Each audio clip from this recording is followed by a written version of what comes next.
Joining us right now, as he always does at this time, if we're lucky, the one and only Larry Kudlow, CNBC senior contributor, and of course host of the Larry Kudlow Show on WMAL Saturdays at 7 p.m. How are you, Larry Kudlow? Good, thank you. Good morning. Good morning. I'm waiting for the imminent announcement here. We're all waiting here in New York for Mayor Bill de Blasio to declare for president. Ah!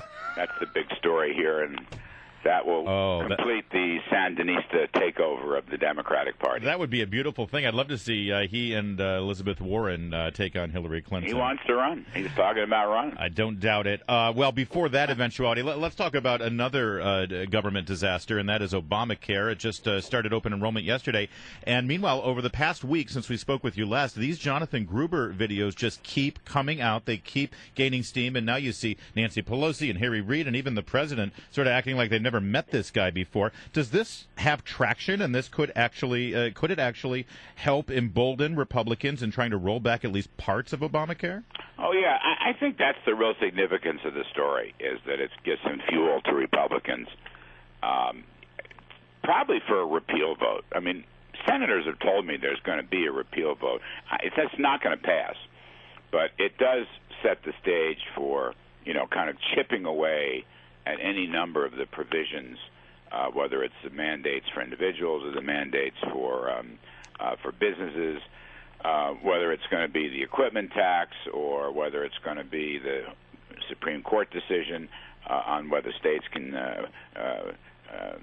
states with they're run by federal government can use subsidies. You've got all these little things that I think together might make a big thing. Gruber has banked his money. Gruber hasn't done anything illegal, so far as I know. Maybe he should be investigated. Okay. Are you kidding? He's the only honest man in this town. Yeah, I mean, I think he's done us all a service. I knew all this stuff. It's just interesting to me that it's sort of now coming out because of what he'd been talking about. I've interviewed the guy several times. I know his opinions about these things.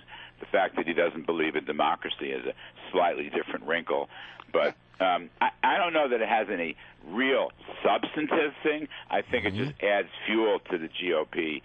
But look, front page story in the New York Times today may be just as significant, and that is the insurance companies are absolutely firmly in bed, cozying up to the Obama administration. I mean, the insurance industry is one of the big winners in this. Saw that. They're going to be fighting Republicans tooth and nail against repeal. And, this is a long time coming because they're the beneficiaries of what presumably will be a large volume of new insurance contracts. And secondly, inside Obamacare, the government has essentially guaranteed them a certain profit through these so-called risk corridors. So you've got a new alliance there that is going to make it harder to roll back Obamacare. I've been reading with great interest and more than a big smile on my face the comments of Senate Majority Leader Harry Reid, who is going to be the minority leader before long. And he has said that, he's going to work with Republicans. And he says, this is not get even time. I mean, isn't that the most funny thing you've ever heard? Yeah. Harry Reid's a funny guy. He did so well in the past election. The two of them, what's her name, who runs the Democratic? That would be Nancy Pelosi and Debbie Wasserman Schultz. Yeah, Wasserman Schultz is my favorite. Yeah. She's just an absolute numbskull. Well, look, I don't know about Harry Reid's helping out. It doesn't really matter now. I mean, Harry Reid's going to vote with the Obama administration. All those dynamics have changed. But I will say this. The Republican Party, it's got a great position to use Gruber against health care, for example. It's also got a keystone vote. Mary that happens today. Is she going to get her 60 votes? Yeah, she says she's got 60. It doesn't matter. Cassidy's going to beat her by 15 points anyway. He sponsored the bill in the House. But I thought the best part of that story is that Mary Landrieu won't talk to Chuck Schumer. So I think that's a pretty cool thing. And we will see about Keystone, and we'll see now going forward about the whole issue of immigration and whether the president is going to go through with this executive action. These are huge issues. My only point is this. It would be better for the GOP as they make these battles, and I want these battles, okay? I I want him to fight him tooth and nail on executive order, even though I'm an immigration reformer. I don't believe he can do that. I want him to fight tooth and nail on Obamacare, which I think is a disaster for both health care and the economy. But it would help if the Republican Party had its own plan. In both cases, if they had alternative plans with spokesmen, the country would feel a lot more comfortable. I don't think the GOP is as much in the driver's seat as many of them believe, because after all, they did not run on a unified national platform on these issues. They run mostly in opposition to Obamacare, of which there is plenty, but they still don't have their positive vision.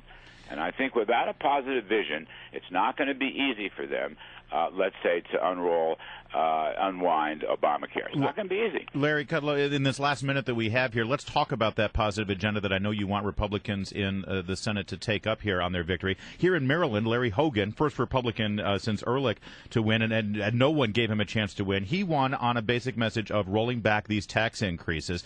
He just came out yesterday and said he is committed to that, even though the budget deficit here in Maryland is worse than he thought, upwards to $600 million. Should Republicans nationally take a cue from our soon-to-be governor here in Maryland?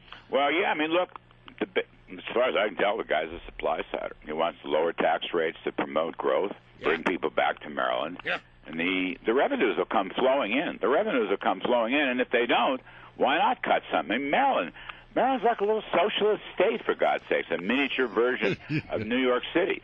So, and the same is true for Illinois, where they had a big victory. So, yeah, he should stick to his guns. I like what this guy's doing, and I think that kind of tax-cutting message for growth. Look, growth is the great challenge of our time.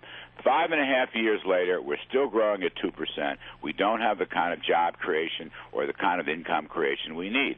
So the Republicans made a big statement at the governor's level with Maryland and Illinois and Massachusetts, and what Scott Walker pulled out in Wisconsin and other places, Ohio, for example. John Kasich won by 20 points. Yeah, that's the kind of positive message you need.